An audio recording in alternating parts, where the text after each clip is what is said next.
Hi everyone, I'm Jen, 28 years old. If you looked up liability in the dictionary, you'd find a picture of me tripping over my own shoelaces while holding a hot coffee. Make sure you hit that subscribe button right now. Trust me, this gets messy, and you do not want to miss the updates on the wedding disaster. Okay, grabbed your popcorn? Let's dive in. I am not just clumsy, I am cosmically cursed. If I buy an umbrella, it stops raining immediately, but the moment I leave it at home, a monsoon starts. If there is one nail on a 5-mile stretch of road, my tire will find it. I have accepted this. I live a quiet, careful life to minimize the damage radius. Then, 6 months ago, I met Sam, also 28. Sam is the opposite. Sam is the main character of the universe. Traffic lights turn green when she approaches. Vending machines give her 2 snacks instead of 1. She has never broken a bone, never lost a wallet, and never had a bad hair day. Our meet cute was textbook. I was walking out of a hardware store carrying a can of paint. A pigeon flew into my face. Standard Tuesday for me. I flailed. The can flew out of my hands, spiraling toward a luxury car. But it didn't hit the car. It was caught mid-air by a woman walking by. Not a drop spilled. She looked like a model off-duty. She smiled, handed me the paint, and said, "Close call." That was Sam. We exchanged numbers because, miraculously, my phone didn't die when I tried to save her contact. We went on our first date, and that's when I noticed the phenomenon. We were at a busy Italian restaurant. Usually, waiters spill drinks on me. Usually, my order gets lost. But with Sam sitting across from me, everything was fine. The food came on time. It was hot. The waiter was nice. For the first time in my life, I felt the absence of anxiety. The crushing weight of what will go wrong next simply vanished. But then, I reached across the table to hold her hand. As soon as our fingers interlaced, a waiter walking behind Sam tripped. He didn't drop the tray on me. He dropped it near Sam. A splash of marinara sauce landed on her pristine white blouse. Sam gasped, then laughed. That never happens. I'm usually so lucky with white clothes. I didn't think much of it then. I was just happy. But as we kept dating, the pattern became undeniable. When we were apart, me, chaos. Disasters, minor injuries. Sam, perfection, promotions, winning raffle tickets. When we were together, became average. Me, I became lucky, or at least normal. Sam, she became human. She stubbed her toe. She got a paper cut. She got stuck in traffic. I realized that I was a battery drainer. I was sucking the luck right out of her to neutralize my own bad vibes. I was acting like a parasite, and the guilt started to eat me alive. We moved in together after 4 months. It was the happiest time of my life. My apartment, usually a zone of leaking pipes and flickering lights, became stable. But Sam's life started taking hits. Sam is an architect. She was up for the Young Visionary of the Year award. It's a huge deal. But the week before the final pitch, things started going wrong. Her laptop crashed. She didn't have a backup?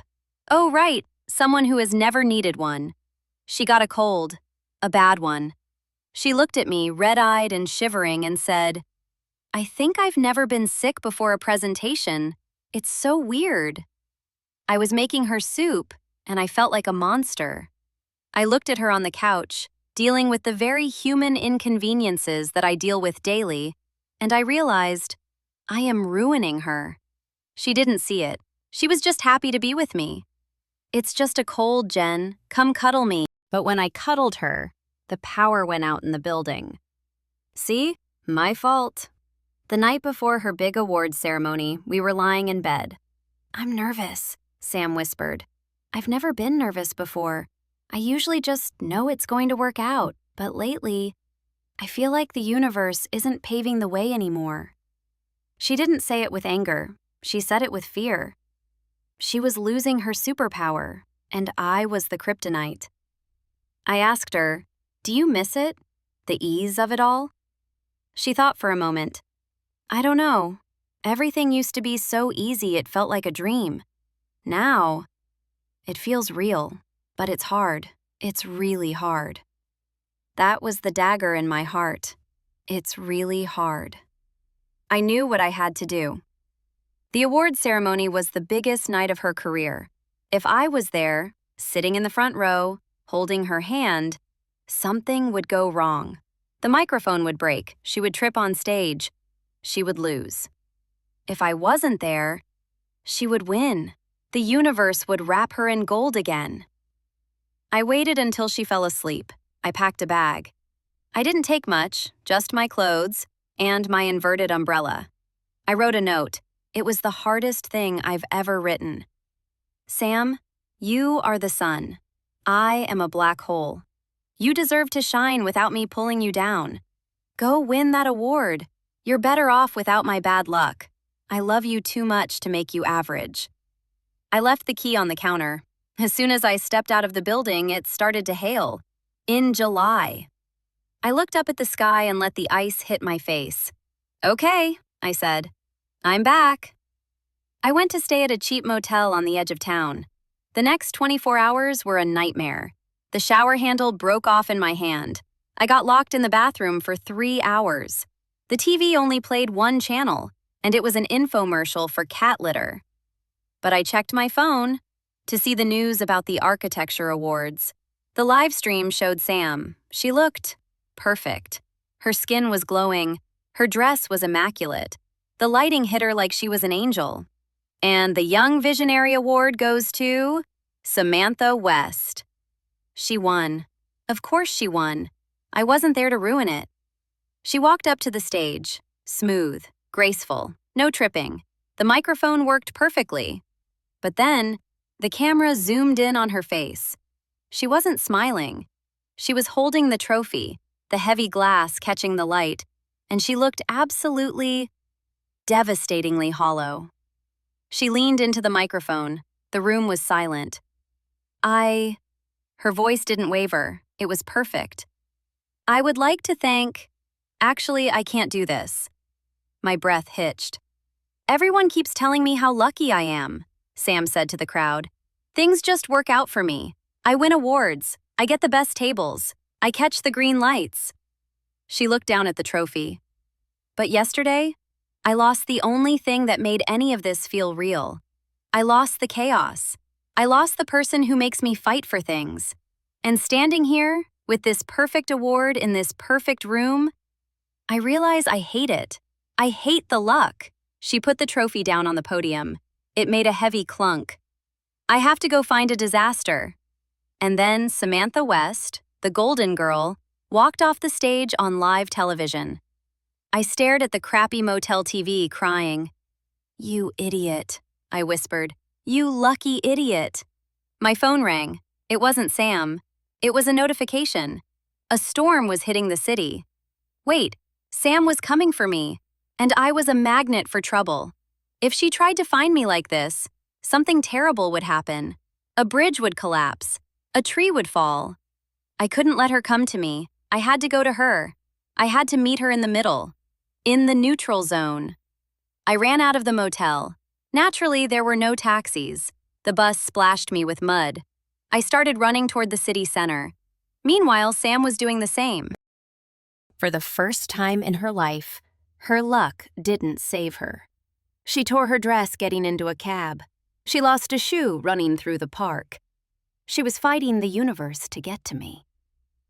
We met on the bridge, the most cliché, dramatic spot possible. I was soaked, muddy, limping. Sam was missing a shoe. Her hair was a mess. She was holding the hem of her ruined gala dress. She looked at me, at the mud, the bruise, the cracked phone. And she smiled. The biggest, brightest smile I have ever seen. "Jen! Stay back! I'm a hazard! Look at me! I'm a mess! I don't care!" Sam shouted. She started running toward me. "Sam, stop! If you come closer, you'll lose the luck! You'll struggle! You'll have bad days!" Sam stopped inches from me. She was panting, rain dripping off her nose. Jen, I have lived 28 years on easy mode. Nothing stuck. Nothing mattered because I didn't earn it. When I'm with you, I trip. I spill things. I get scared. She reached out her hand.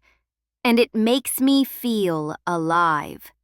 I'm bad luck, Sam, I sobbed. No, she said.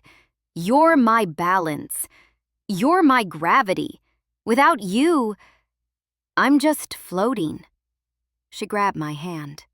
Boom. The streetlight exploded. Sparks rained down like fireworks. A car drenched us in freezing water. My other shoe broke. It was objectively terrible. But Sam squeezed my hand. See? She laughed. Perfect. She kissed me. And honestly, it was the best kiss of my life, even though we knocked teeth. It's been a few months since the bridge incident. We're living together again. We call it the law of conservation of luck. It's not perfect. The oven broke. The cat ate the steak. We ate cereal on the floor. We laughed until it hurt. Sam looked at me and said, I wouldn't trade this for 1,000 awards. And you know what? I think I'm finally the lucky one. If you made it this far, you're a real one. Smash that like button if you think Sam made the right choice. And seriously, don't forget to subscribe and turn on notifications. Sam and I are currently trying to plan a wedding without burning down the venue, and I'll be posting the full chaos log here next week. You do not want to miss it. See ya, besties!